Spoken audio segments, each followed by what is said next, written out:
Ever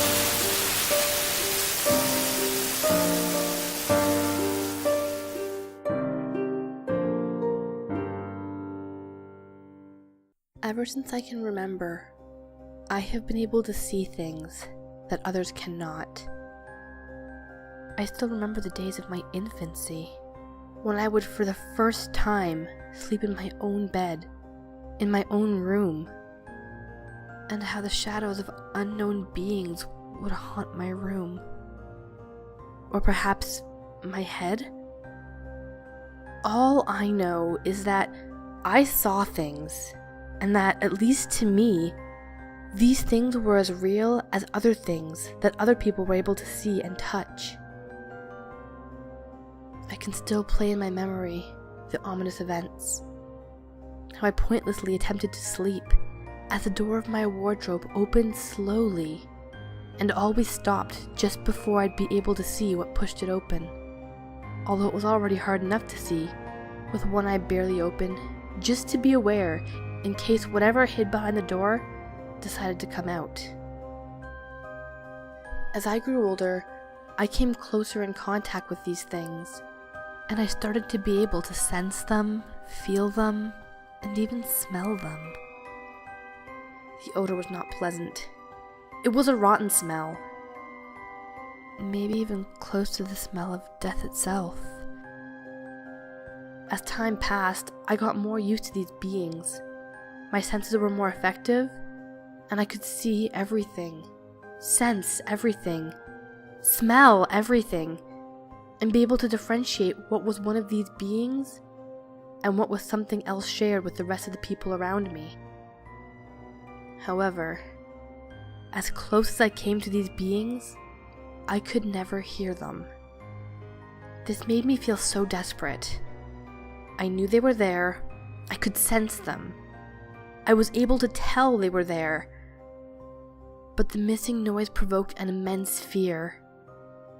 How was it possible that with everything these beings were able to do, they did not emit any sound? Seeing them, knowing they were there, but still unable to hear them.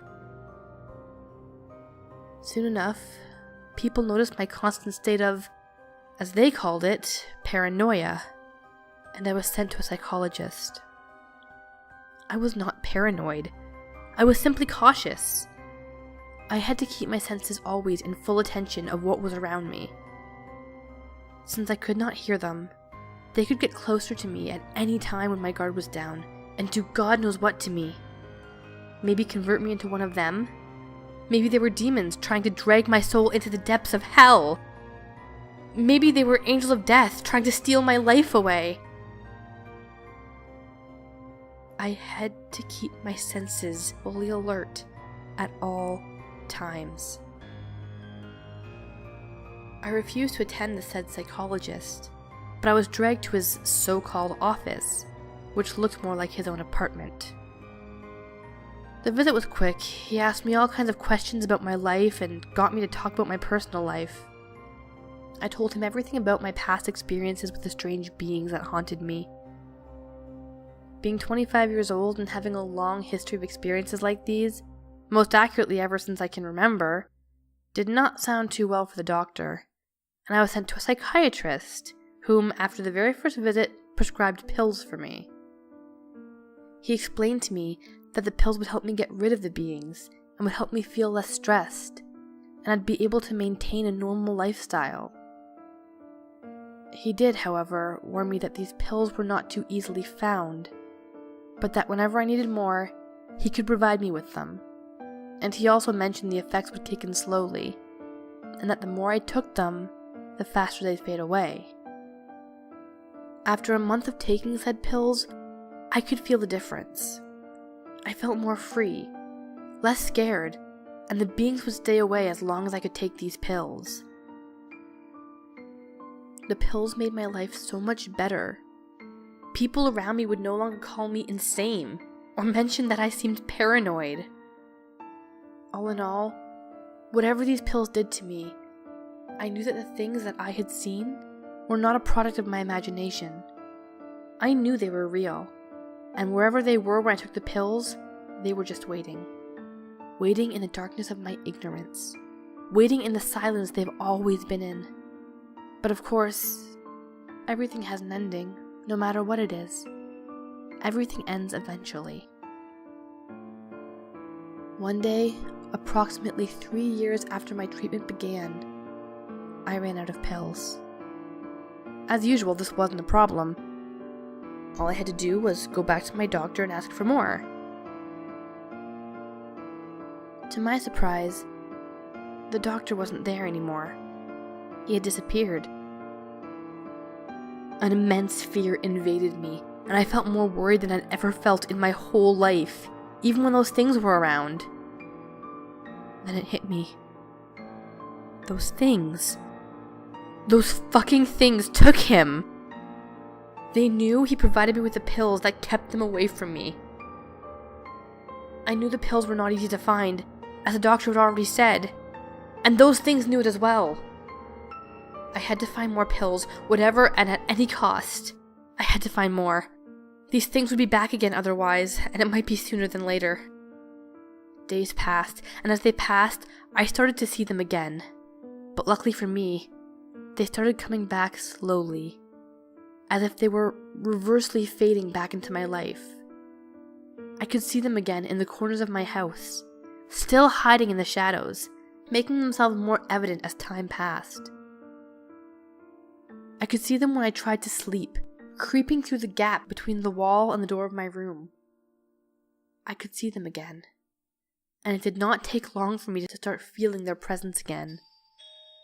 Their odor came back, and in less than 2 months, in which I desperately looked for more pills and the doctor, they were back. Before this torture came back into my life, I had noticed that the doctor's disappearance was not just evident to me. The doctor had indeed disappeared. Police officers, along with his family, looked for the doctor, or any clue that could drive them to him, but never found anything. In the meantime, I slowly descended back into my long-forgotten hell. This time, though, something horrible happened. The worst thing about being able to know these things were always there turned out to be a torture with no comparison. After the 2 months, I could start hearing them. They became louder and louder every night. They were screaming. When they did not scream, they whispered.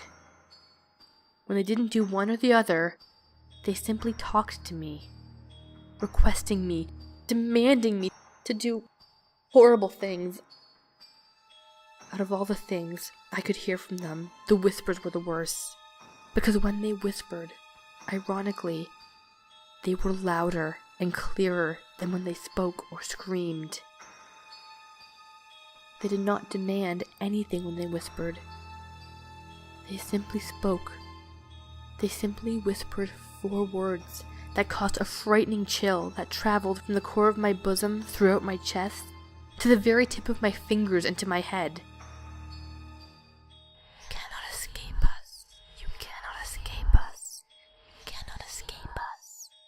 They whispered over and over again. At night, these whispers rang in my head, freezing my blood and causing tears to come out of my eyes as if they were waterfalls. After a few weeks of living like this, the screaming, demands, and whispers became more constant. Every day and every night, haunting me, and making those around me fear for my well-being. Everything became so constant. All the demands of blood, the whispers that kept reminding me that I could not escape them. The screaming, and more recently the maniacal laughter, as if they enjoyed my suffering and fed from my desperation. I thought back to when those around me used to say that I was just insane, and it was all in my head, and I realized that if it were to be true, that this was all just in my head, then it would be worth taking the risk. I ran to my kitchen, and the screaming and everything else became louder with every step. They all started to shout, speak, laugh, and whisper at the same time as I rapidly grabbed a knife I had on the sink. All the noise at once became quiet. Silence. The screaming and all that torture rapidly faded away, as I could feel a warmth and a stinging yet relieving pain in my throat. The red spilled out of my throat, soaking my shirt in blood. I fell to the ground, barely feeling the impact of the fall. I felt numb, and suddenly, I felt a freezing cold. As I lay on the floor, feeling my life slowly fading away, I can see and tell my life to you. You who have tortured me for so long, and that now, at the edge of my life, finally leave me in peace. You who I've been trying to get away from for so long, and even succeeded for a while. To you, I tell this. I did escape you. And although it cost me my life, I can say it is worth it. Why even bother to live if my mere existence had become torture?